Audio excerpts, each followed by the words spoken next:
Black and white தமிழர்களுக்கு அன்பான வணக்கங்கள். அரசியல் சூத்திரம் நிகழ்ச்சியில முன்னாள் ஐஏஎஸ் அதிகாரியும் அரசியல் விமர்சகருமான திரு பாலச்சந்திரன் இணைந்திருக்காங்க. சார் வணக்கம்.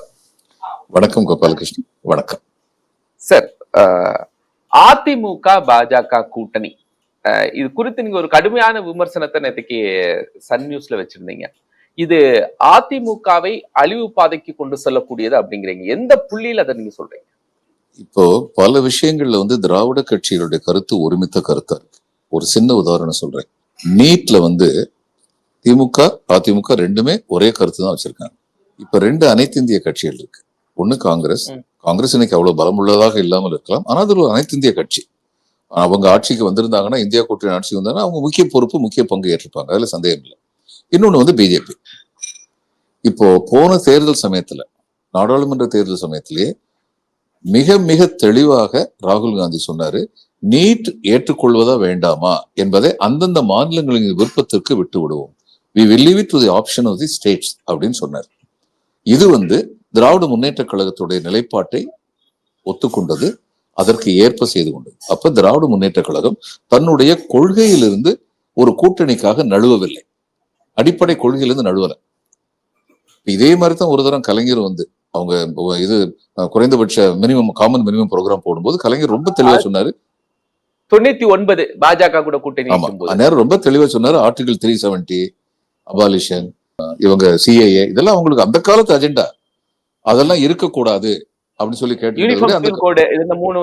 சிவில் கோடு, ஆமா, இதெல்லாம் அந்நேரம் இல்ல, வாஜ்பாய் கொண்டு வரல. இப்ப அதே மாதிரி நீட்ல காங்கிரஸ் தெளிவா இவங்களுடைய நிலைப்பாட்டை ஆதரிச்சுதான் அவங்களுடைய கொள்கை முடிவை எடுத்தாங்க. ஆனா பிஜேபி அப்படி எடுக்கல. மும்மொழி கொள்கையில் பிஜேபியுடைய நிலைப்பாடு என்ன, இவங்களுடைய நிலைப்பாடு என்ன, வரிசையா சொல்லிட்டே போலாம். இப்ப இதுல எல்லாம் இவங்க நாளைக்கு இவங்க விவசாய சட்டத்தை ஆதரிச்சுதானே ஓட்டு போட்டாங்க. பார்லிமெண்ட்ல சிஏஏ ஆதரிச்சுதானே ஓட்டு போட்டாங்க. நாளைக்கு நீட்டை எதிர்த்து இவங்க ஏதாவது சொன்னா அவங்க கேட்க போறாங்களா? ராகுல் காந்தி கேட்டாரு, இவங்க ரொம்ப தெளிவா சொல்லிட்டாங்க, கேட்க மாட்டோம்னு சொல்லிட்டாங்க. இது வரைக்கும் அவங்களுடைய நிலைப்பாடு. அப்போ இவங்க அந்நேரம் என்ன சொல்ல போறாங்க? இப்ப கேட்கறாங்களே 40 எம்பி வச்சுக்கிட்டு என்ன செய்றீங்கன்னு. 40 எம்பி வச்சுட்டு என்ன செய்ய முடியும்? பார்லிமெண்ட்ல ஜனநாயக ரீதியாக குரல் எழுப்ப முடியும். மெஜாரிட்டி உள்ளவங்க என்ன பண்றாங்களோ அதுதான் நடக்கும். நாளைக்கு நீங்க போனீங்கன்னா எனக்கு என்ன பயம்னா, குரல் கூட எழுப்ப மாட்டீங்க. இது வரைக்கும் பெரிய குரல் எழுப்பியிருக்கீங்களா? நீங்க குரல் கூட எழுப்ப மாட்டீங்க. அதுதான் நீங்க செய்வீங்க. அப்போ இப்படி செய்யும் பொழுது அதிமுக வீக் ஆகாதா, பலவீனப்படாதா? அப்ப இது இதெல்லாம் யோசிக்காமலையா எடப்பாடி பழனிசாமி இந்த கூட்டணிக்கு ஒத்துருப்பாரு? அவருக்கு வேறு வழி இல்லாத சூழ்நிலை உருவாகி இருக்கிறது என்பது தெளிவு. யோசிச்சு பாருங்க. ஆமாங்க, 2 நாளைக்கு முன்னாடி ஒரு நியூஸ் வந்தது, நீங்க படிச்சிருப்பீங்க. தேர்தல் ஆணையம் இறுதி விசாரணையை முடித்து விட்டது இரட்டை இலை சின்னம் சம்பந்தமாக. அப்ப அடுத்து ஆர்டர் போட வேண்டியதுதான் பாக்கி. இது 2 நாளைக்கு முன்னாடி வருது இந்த நியூஸ். அடுத்து அமித்ஷா வர்றாரு. நான் ரெண்டையும் இணைச்சு பாக்குறேன். இரட்டை இலை சின்னம் அதிமுக விட்டு போயிருச்சுன்னா, ஃப்ரீஸ் ஆயிருச்சுன்னா, இவருக்கு எந்த செல்வாக்குமே இருக்காது, யாருக்குமே. ஏன்னா எம்ஜிஆர் போனதுக்கு அப்புறம் ஜானகியும் ஜெயலலிதாவும் தனித்தனியா போட்டி போட்டாங்க. இரட்டை புறா, சேவல் அப்படின்னு அவங்களுக்கு சின்னங்கள் ஒதுக்கப்பட்டன. என்னாச்சு? ஜெயிச்சாங்களா? இரட்டை இலைக்கு அப்படிப்பட்ட ஏகோபித்த ஆதரவு இருந்தது அதிமுகவுக்கு. அவங்க ஜெயிச்சாங்களா? ஜெயிக்கல. ஏன்னா இரட்டை இலை என்பது it's a great binding factor. அப்ப அதை பற்றின அச்சம் இவருக்கு வந்திருக்கலாம். இந்த தேர்தல் ஆணையத்தினுடைய நியூட்ராலிட்டியை பத்தி எனக்கு கொஞ்சம் கூட நம்பிக்கை கிடையாது. இதுவரைக்கும் இருந்த தேர்தல் ஆணையங்கள்லயே இவ்வளவு பலவீனமான ஒரு தேர்தல் ஆணையத்தை நான் பார்த்ததே இல்லை. ஒரு விஷயம் கேட்கிறேன். இரட்டை இலையை வைத்து மிரட்டி இருக்கலாம் அப்படிங்கிற பட்சத்தில் அமித்ஷா இருக்கக்கூடிய இடத்துல எடப்பாடி பழனிசாமி வர வைத்து இருக்கலாம். ஆனால் எடப்பாடி பழனிசாமி வீட்டிற்கு அமித்ஷா சென்று பேசுற அளவிற்கு சென்றிருக்கிறார். அப்ப எடப்பாடி தான் இங்க ஸ்ட்ராங்கா இருந்திருக்கிறாரு. எப்ப போனார் வீட்டுக்கு? அவரு அக்ரிமெண்ட் போட்டு கூட்டணி சரின்னு சொன்னதுக்கு அப்புறம் தானே போனாரு. அவரை அழைக்கிறது கூட யாரும் போலையங்க. பிஜேபியில இருந்து யாராவது அவரை அழைக்கிறது போனாங்களா? அவரை தானே போனாரு. சரி, இதே இது யோசிச்சு பாருங்க. ஒரு காலத்துல டெமோக்ராட்டிக் ப்ரோக்ரசிவ் ஃப்ரண்ட்னு சொல்லி பேர் வைக்கணும், முன்னேற்ற கூட்டணி அப்படின்னு சொல்லி பேர் வைக்கணும்னு சொன்னதே, அந்த முன்னேற்றம்ங்கிற வார்த்தையை ஆட் பண்ணதே கலைஞர் தான் அவங்களுடைய கூட்டணிக்கு. அதுக்கு முதல் பெரிய கூட்டம் சென்னையில நடந்தது, மிகப்பெரிய ஊர்வலம் நடந்தது. அதுல முதன்மை நாயகராக இருந்தது யாரு? திமுகவுடைய தலைவர். ஏன்னா திமுக தான் இங்க அந்த கூட்டணியுடைய, இவங்க எல்லாம் சொன்னாங்க அதிமுக தான் எங்க ஆல் இண்டியா லெவல்ல மோடி தலைமை வைப்பார், அதிமுக தான் இங்கு தலைமை வைக்கும்னு சொல்றது யாரு? அமித்ஷா. சரி, இந்த கூட்டணியை பத்தி ஏதாவது ஒரு நியூஸ் அனௌன்ஸ்மெண்ட்ல இவருக்கு ஏதாவது பேசுறதுக்கு வாய்ப்பு கொடுத்தாங்களா? இவர் மௌனம் காத்தார். சரி, இதை தவிர முக்கியமான விஷயம், செல்லூர் ராஜுல இருந்து ஆரம்பிச்சு எத்தனை முன்னாள் அமைச்சர்கள் சொல்லியிருக்காங்க, நாங்க அதிமுகவோ திமுகவோ தனிப்பெரும் ஆட்சி தான் இருக்கும், கூட்டணி ஆட்சி இருக்காதுன்னு சொல்லியிருக்காங்க. ரொம்ப தெளிவா சொல்லியிருக்காங்க. இதே இபிஎஸும் சொல்லியிருக்காரு. இபிஎஸ் பக்கத்துல வச்சுக்கிட்டு இவர் என்ன சொன்னார் அமித்ஷா நேத்து? நாங்க வந்து முதல் மந்திரியாக எங்களுடைய கூட்டணி சார்பில் இபிஎஸ் தான் இருப்பார், முதன்மை கட்சியாக அதிமுக தான் இருக்கும், என்டிஏ உடைய கூட்டணி ஆட்சி அமையும். இவங்க தனியா ஆட்சி அமைப்பாங்கன்னு சொல்லல, என்டிஏ உடைய கூட்டணி ஆட்சி அமையும்னு தெளிவா சொல்லிட்டார். கேட்டுக்கிட்டு பக்கத்துல சும்மா தான் உட்கார்ந்துருந்தார்.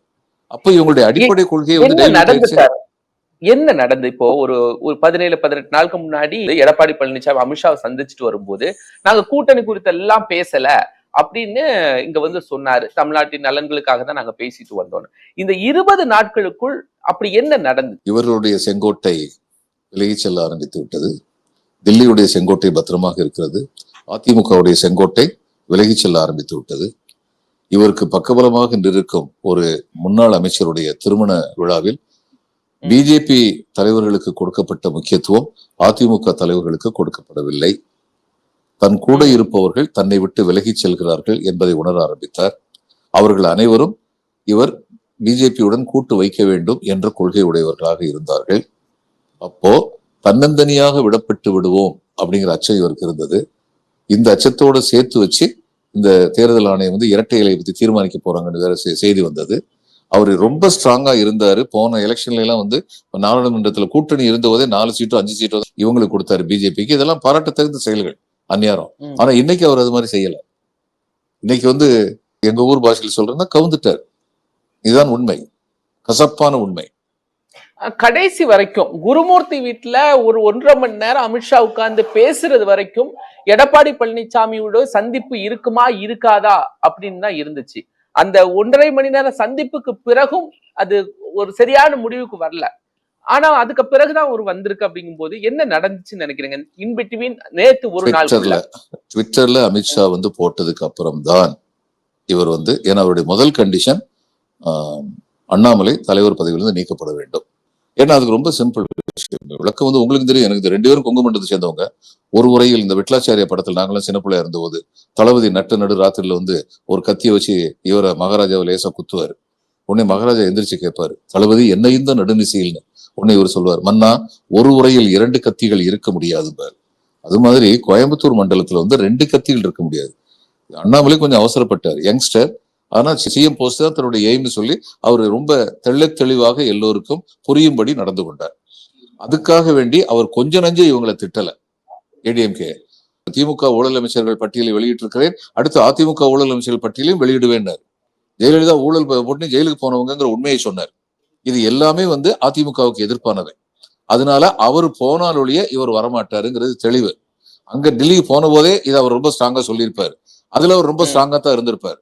அடுத்து ட்விட்டர்ல இவர் போட்டார் அமித்ஷா, இவர் பதவி விலகிறாரு, இவர் வர்றாரு, நயினார் வர்றாருன்னு போட்டதுக்கு அப்புறம் தான், ஆமா போட்டதுக்கு அப்புறம் தான் இவர் வீட்டை விட்டு கிளம்பினார் நேத்து. அப்போ நேத்து நடந்தது என்னன்னு சொல்லி பாத்தீங்கன்னா, இவர் auditor Gurumurthy he is a great strategist. ஒருவரை இவங்களுக்கு பிடிக்கலங்கிறதுக்காக ஒருத்தருடைய பலத்தை குறைச்சு மதிப்பிட முடியாது. He is a good strategist. அப்ப அவருடைய ஆலோசனைக்கு அப்புறம் அமித்ஷா தீர்மானமான ஒரு முடிவுக்கு வந்திருக்கிறாரு. என்னென்னலாம் சொல்லலாம், உங்க உட்கட்சி விவகாரத்தில் நாங்க தலையிட மாட்டோம்னு சொல்லலாம். இவருக்கு சந்தோஷம். அப்ப நீங்க ஓபிஎஸ்ஐயும் சசிகலாவையும் தினகரனையும் சேர்த்துக்கோங்கன்னு இனிமே நாங்க சொல்ல மாட்டோம் அப்படின்னு அந்த அர்த்தத்துல சொல்லிட்டாரு. உட்கட்சி விவகாரத்தில் தலையிட மாட்டோம்.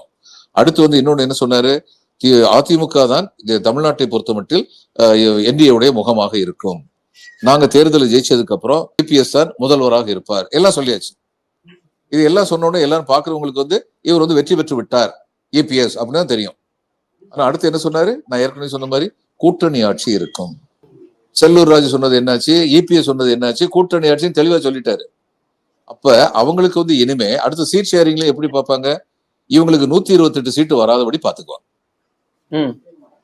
அப்போ அவங்களை பிஜேபி சார்ந்துதான் ஆட்சி நடத்தணுங்கிற நிலைமை அது இன்னைக்கே சொல்லியாச்சு. பிஜேபிக்கு ஒரு பெரிய அரசியல் கொள்கை உண்டு. அந்த கொள்கை என்னன்னா, நம்முடைய எதிர்கட்சிகளை தோற்கடிக்க வேண்டும். நம்முடைய நேச கட்சிகளை, தோழமை கட்சிகளை வேரோடு ஒழிக்க வேண்டும். இதுதான் உங்களுடைய கொள்கை.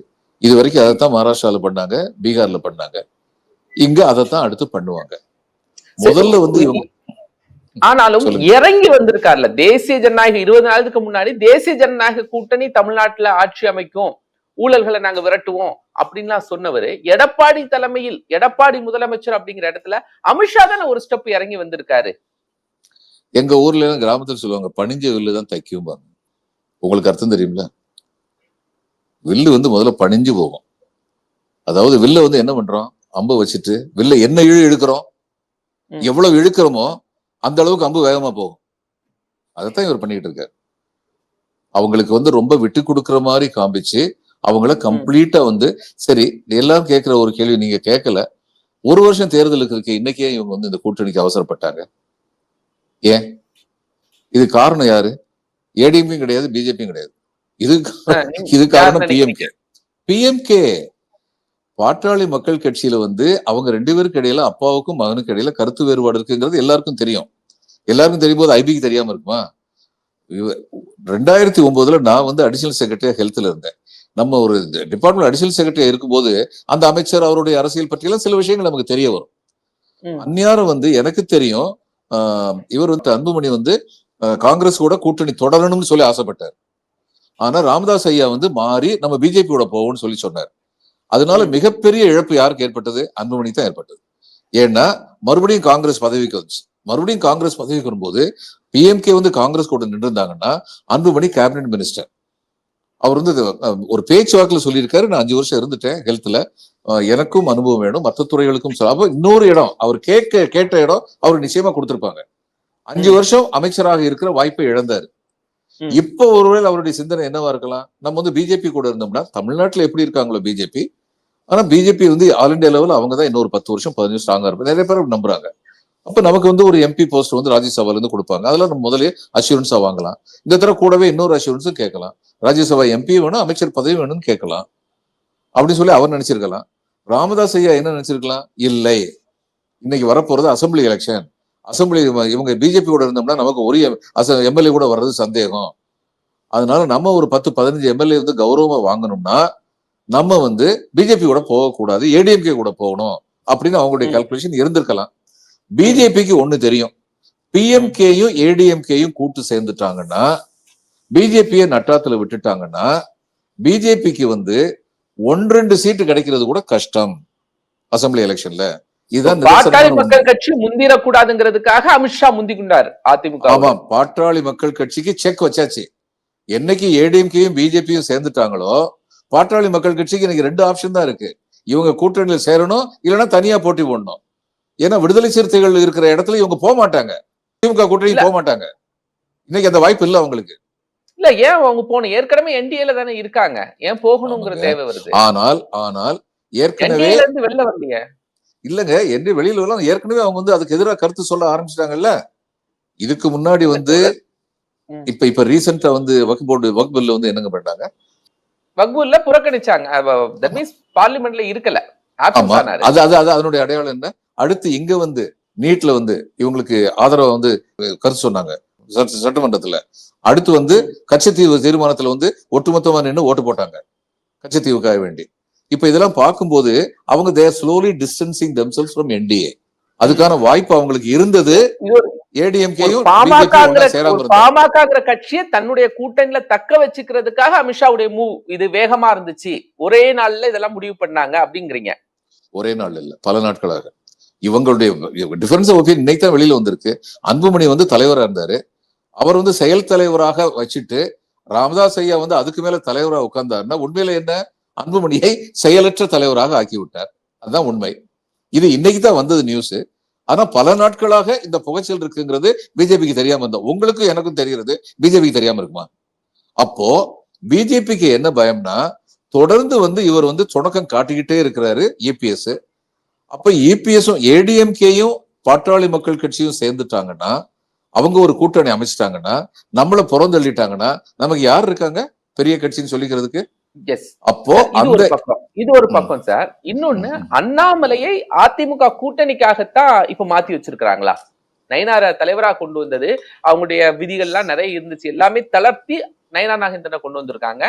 அண்ணாமலை இந்த தேர்தலை சந்திப்பார் அப்படின்னு தைரியமா எல்லாருமே இருந்தாங்க. ஆனா அண்ணாமலை ஒதுக்கி இருக்காங்க. காரணம் ஒண்ணு வந்து அண்ணாமலை இருந்தா இந்த கூட்டணி வராது. அதுல ஏபிஎஸ் ரொம்ப தெளிவா இருந்தார். அப்ப இது வரைக்கும் அவங்களும் ரொம்ப தெளிவா இருந்தாங்க, நாங்க அண்ணாமலையை விட்டு கொடுக்க மாட்டோம் அப்படின்னு. ஆனா அண்ணாமலை வந்து இன்னைக்கு கிராமப்புறங்கள்ல சில பேர் வந்து பிஜேபியில் இருக்காங்கன்னா அதுக்கு முக்கியமான காரணம் அண்ணாமலை தான். அதை யாராலையும் மறுக்க முடியாது. அவர் என்ன எத்திக்கலா இருந்தாரா அன்எத்திக்கலா இருந்தாரா இதெல்லாம் வேற விஷயங்கள் பேசலாம். ஆனா அவர் தான் அதுக்கு முக்கிய காரணியா இருந்தாரு. மூர்க்கமான தாக்குதல் தொடுத்தார் ஆளுங்கட்சி மேல், பரபரப்பான அரசியலை நடத்தினார். இதெல்லாம் அவருடைய பிளஸ் பாயிண்ட். ஒரு கட்சி வந்து வளரணுங்கிறது. அப்படிப்பட்டவர் எப்படி விட்டு கொடுத்தாங்க Amit Shah? You allow me to complete Gopalakrishnan please. அப்படிலாம் செஞ்சார்ல அவர் வந்து பிஜேபிய ஒரு சில குறிப்பிட்ட நபர்களுடைய ஆதிக்கத்திலிருந்து அந்த குறிப்பிட்ட நபர்களுடைய ஆதிக்கத்தை காலி பண்ணிட்டார். காலி பண்ணும்போது அவர் என்ன சொன்னாரு மேலிடத்துல வந்து, இவங்கெல்லாம் வந்து பிஜேபியில இருந்ததுனால இவங்க வளர்ந்தாங்க, ஆனா பிஜேபி வளரல. அது உண்மை, அது உண்மை. அப்ப அவருக்கு சான்ஸ் கொடுத்தாங்க மேலிடத்துல. இவர் வந்து அந்த சான்ஸை முழுக்க பயன்படுத்துற அதே நேரத்துல ஏற்கனவே பிஜேபியில வந்து ஆதிக்கம் செலுத்தின சில பேர் புறக்கணிக்கப்பட்டாங்கன்னா அவங்க வந்து சாதாரணமான ஆட்கள் கிடையாது. அவங்களுக்கு இன்ஃபுளுன்ஸ் இருக்கு. they were bidding their time, they were waiting for their time. அப்ப இவர் தவறு செய்யணும். அப்போ இவர் மேல சில குற்றச்சாட்டுகள் எழுப்பப்பட்டன. இவருடைய குடும்பத்துல சில பேர் வந்து திடீர்னு சொல்லி பணக்காரங்க ஆகுறாங்க, இப்படி எல்லாம் குற்றச்சாட்டு. ஹச் ராஜா வந்து ஓப்பனா ஒரு ஸ்டேட்மெண்டே கொடுத்தாரு இந்த எலெக்ஷன் நடக்கிறதுக்கு முன்னாடி. மாநில தலைவர் எலெக்ஷன் நடக்கிறதுக்கு முன்னாடி இதெல்லாம் வந்து கட்சிக்கு ரொம்ப கெட்ட பேர் ஆயிரும், இப்போ உள்ள மாநில தலைமை மேல் இப்படிப்பட்ட குற்றச்சாட்டுகள் எழுப்பப்படுகின்றன. அது இதுல வந்தது, இந்த சேனல்ஸ்ல வந்து சோசியல் மீடியால வந்து பரவிக்கிட்டு இருந்தது. அப்போ they had decided to strike back சரியான நேரத்துல. அப்ப இப்ப அவங்க என்ன சொல்லியிருப்பாங்க, இவருடைய அசட் நேச்சர் வந்து இப்ப குறைஞ்சிருச்சு. அப்ப ரெண்டு காரணங்கள் இருக்கு. இவங்க சொல்லியிருக்காங்க, ஏடிஎம்கே ரொம்ப தெளிவா சொன்னாங்க, இவர் இருந்தான்னா இருக்க மாட்டோம்னு. இதுவரைக்கும் இவர் இருப்பார்னு சொல்லிக்கிட்டு இருந்தவங்க இப்போ ஏடிஎம்கே கூட்டு உடனடியா தேவைப்படுது. உட்கட்சியிலேயே இவருக்கு எதிர்ப்பு அதிகரிச்சிருக்கு. அதனால அவர் வந்து மாநில அரசியல இருந்து ஒதுங்கன்னு சொல்லிட்டார். அந்த ஒரு பேக்ரவுண்ட் இதுல ஸ்ட்ராங்கா இருக்கு. சரி சார், இப்போ அதிமுக அழிகிறதுனால தமிழ்நாட்டுக்கு தான் பிரச்சனை, வீழ்ச்சி அப்படின்னு நீங்க ஒரு கருத்தை பதிவிடுறீங்க. அது எந்த புரிதல்ல சொல்றீங்க? ஏன்னா தமிழ்நாட்டுக்குன்னு சில பாரம்பரியங்கள் இருக்கு. இந்த மத்தியில ஆள்றவங்க யாரா இருந்தாலுமே தமிழ்நாட்டுடைய அந்த பாரம்பரியங்களை மதித்ததில்லை. இப்ப இருக்கிறவங்க மிதிக்கிறாங்க. காங்கிரஸ் மதித்ததில்லை, இவங்க மிதிக்கிறாங்க. ஒரு சின்ன உதாரணம் சொல்றேன். உலகத்துல 6 அல்லது 7 மொழிகள் செம்மொழிகளாக யுனெஸ்கோவினால் அங்கீகரிக்கப்பட்டிருக்கின்றன. நம்ம எல்லாருக்கும் தெரியும். அதுல 2 மொழிகள் வந்து இந்தியாவில இருந்து போகும். ஒண்ணு சம்ஸ்கிருதம், இன்னொன்னு தமிழ். இந்த செம்மொழிங்கிற சொல்றதுக்கு 7ஓ 8ஓ கிரைட்டீரியா இருக்கு. அத்தனை கிரைட்டீரியாலையும் பாஸ் பண்றது தமிழ் மட்டும்தான். சம்ஸ்கிருதம் வந்து ஒரே ஒரு கிரைட்டீரியால ஃபெயில் ஆயிருச்சு. அது வந்து it is not a spoken language, அது பயில்கின்ற மொழி அல்ல. நம்ம தமிழுக்கு வந்து என்ன எவ்வளவு சிறப்பாக பெயர் வைத்திருக்கிறார்கள். இது செந்தமிழ் மற்றும் பைந்தமிழ். செந்தமிழ்ங்கிறது செம்மொழி, கட்டுக்கு உள்ளான இலக்கண சுத்தமான மொழி. பைந்தமிழ் என்பது பயில் மொழி, பேசப்படுகின்ற மொழி. இன்னைக்கு வரைக்கும் 2500 வருஷத்துக்கு முன்னாடி எழுதுனது இன்னைக்கு நல்லா விளங்குது. நிலம் தீ நீர்வழி விசும்போடைந்தும் கலந்த மயக்கம் உலகம் ஆதலின் அப்படின்னு தொல்காப்பியர் சொன்னது இன்னைக்கு எனக்கு விளங்குது. அப்படிப்பட்ட மொழி இப்போ தமிழ்நாடு இந்தியாவில தான் இருக்கு. உங்களுக்கும் எனக்கும் அதுல சந்தேகமே இல்லை. நாம் இந்தியர்கள், அதுல நமக்கு சந்தேகமே இல்லை. இப்போ 2 செம்மொழியில ஒரு செம்மொழிக்கு வந்து 100 யூனிவர்சிட்டி வைக்கிறீங்களே, 2000 கோடி ரூபாய் கொடுக்குறீங்களே சம்ஸ்கிருதத்துக்கு, கொடுங்க. அதுல எனக்கு எந்த அப்ஜெக்ஷன் இல்லை. என் நாட்டுடைய மொழி, அது it's a great cultural language. எல்லா சயின்ஸ்லயும் வந்து அங்க நூல்கள் இருக்கு, பல சிறப்புகள் சம்ஸ்கிருதத்துக்கு இருக்கு. தாராளமா சம்ஸ்கிருதத்துக்கு கொடுங்க. அந்த அளவுக்கு ஈக்குவலா தமிழுக்கு கொடுத்திருக்கணும், ஒருபடி மேல கொடுத்திருக்கணும். ஏன்னா சம்ஸ்கிருதத்தை விட ஒரு சிறப்பு அதிகமாக இருந்தது என்று யுனெஸ்கோவினால் அங்கீகரிக்கப்பட்டது தமிழ். நீங்க உண்மையிலேயே தமிழை வந்து மதிக்கிறவங்களா இருந்தா நீங்க என்ன பண்ணிருப்பீங்க, இந்தியாவில் உள்ள எல்லா யூனிவர்சிட்டிலையும் தமிழ் கொடுத்திருப்பீங்க. சும்மா தப்புந்தவருமா திருக்குறளை சொல்றது மூலம் மட்டும் தமிழ் மேல உள்ள தப்புந்தவருமா சொன்னாலும் அது அவரை வந்து நிச்சயமா பாராட்டணும். ஏன்னா முயற்சி செய்யறாரு திருக்குறளை சொல்றதுக்கு நம்ம பிரதமர். ஆனா இப்படி திருக்குறளை சொல்றது மூலம் உலகத்திலேயே பழமையான மொழி தமிழ் தான் அப்படின்னு சொல்றது மூலம் அவங்க என்ன யோசிக்கிறாங்கன்னா, ஓரளவு அவங்க யோசனை சரியா இருந்தது. தமிழ்னு சொன்னாலே நமக்கு பிபி ஏறும் தமிழனுக்கு, அதை வச்சு எக்ஸ்பிளாய்ட் பண்ணலான்னு பாக்குறாங்க. எத்தனை நாளைக்கு முடியும்? இவங்க உண்மையிலேயே தமிழை நேசிப்பவர்கள் இல்லை. அது மட்டும் இல்ல, மத்தவங்களாவது நான் சொன்னேன் தமிழை வந்து மதிக்காம இருந்தாங்க காங்கிரஸ், இவங்க மிதிக்கிறாங்க. இன்னைக்கு வந்து நேஷனலிஸ்ட் பேங்க்ல போய் பாத்தீங்கன்னா ஒரு காமன் மினிமம் ப்ரோக்ராம் அப்படிங்கிற அடிப்படையில எங்களுடைய கூட்டணி இருக்கும் அப்படின்னு அதிமுகவுக்கு ஒரு அஷூரன்ஸ கொடுத்து தானே அமித்ஷா சொல்றாரு. ஆமா, அந்த காமன் மினிமம் ப்ரோக்ராம் என்னன்னு சொல்லட்டும். காமன் மினிமம் ப்ரோக்ராம்ல வந்து ஏடிஎம்கே என்ன சொல்லணும், தமிழ்நாட்டுடைய தேவைகளை பத்தி பேசணும் இல்லையா? தமிழ்நாட்டுடைய தேவைகள் என்ன? நீட்டு இருக்கக்கூடாது. தமிழ்நாட்டுடைய தேவை வந்து என்ன? எங்களுக்கு வந்து நீங்க வந்து அந்த எஜுகேஷன்ல புதுசா சொல்லிட்டு எங்களுக்கு கொடுக்க வேண்டிய ஃபண்டை கொடுக்காம இருக்கக்கூடாது. 100 நாள் வேலை வாய்ப்பு திட்டத்துல ஃபண்டை நிப்பாட்டக்கூடாது. இதெல்லாம் தமிழ்நாட்டுடைய தேவை. கேட்க மாட்டாரா? இதெல்லாம் எடப்பாடி பழனிசாமி கேட்க மாட்டாரா? காமன் மினிமம் ப்ரோக்ராம்னு அவர் ஒரு அஷூரன்ஸ் கொடுத்துட்டாரு. அவர்களுடைய கடந்த கால வரலாறை நினைத்து பாருங்கள். அவர்களுடைய கடந்த கால வரலாற்றை நினைத்து பாருங்கள். இவர்கள் விவசாய சட்டத்திற்கு ஆதரவாக வாக்களித்தவர்கள். பார்ப்போம், நீங்களும் நானும் பார்க்கத்தான் போறோம். காமன் மினிமம் ப்ரோக்ராம் வரத்தான் போகுது. அதுல இவங்க என்ன செய்யறாங்கன்னு பார்ப்போம். நிறைய தகவலை பகிர்ந்து கொண்டிருக்கீங்க சார் நிகழ்ச்சியில. ரொம்ப மகிழ்ச்சி. நன்றி. வணக்கம் கோபாலகிருஷ்ணன். வணக்கம்.